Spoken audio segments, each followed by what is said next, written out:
आता बातमी आहे नांदेडमधून। नांदेड जिल्ह्यात वाढत्या गुन्हेगारी घटनांमुळे कायदा व सुव्यवस्थेवर प्रश्नचिन्ह निर्माण होत असतानाच पोलिसांनी धडक कारवाई करत मोठा शस्त्रसाठा जप्त केला आहे।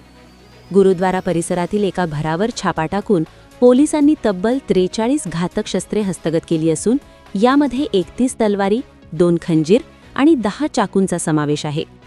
गेल्या 8 दिवसांत जिल्ह्यात 5 खुनाच्या घटना घडल्याने नागरिकांमध्ये भीतीचे वातावरण निर्माण झाले होते। या पार्श्वभूमीवर पोलीस अधीक्षक अविनाश कुमार यांनी जिल्ह्यात विशेष कम्बिंग ऑपरेशन राबवण्याचे आदेश दिले। त्यानुसार पोलिसांनी विविध ठिकाणी छापे टाकून गुन्हेगारीवर लगाम घालण्यास सुरुवात केली आहे।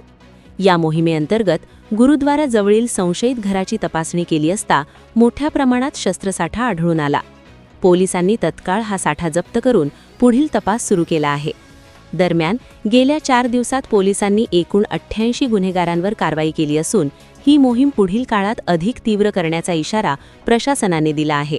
या कारवाईमुळे गुन्हेगारी प्रवृत्तीला आळा बसण्यास मदत होईल असा विश्वास नागरिकांमधून व्यक्त केला जात आहे। Bureau report, GK news, Nanded. तुम्ही पाहत आहात महाराष्ट्राच्या कुशीतलं जीके न्यूज मराठी, सात जनतेची, भूमी महाराष्ट्राची।